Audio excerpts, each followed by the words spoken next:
6 decades we've been running in Adelaide.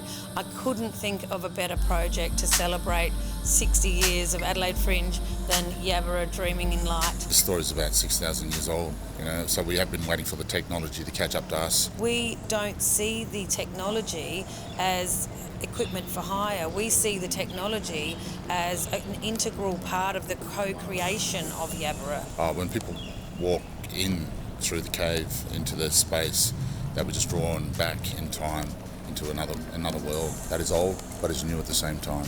Having worked on quite a number of experiential installations using large projector displays, I have to say that Epson's equipment that they've brought here is absolutely state of the art.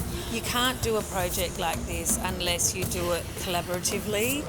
It is a true co-creation, and co-creation is not simple, it's complex. Everybody is bringing their expertise to the table. With all the people that are a part of this, all the players, projecting light, that's what we are. And if there's a fire there on the ground, well, that's going to bring everyone together, even if it's real or we're using technology. So there's that two ways, two worlds, two stories coming together.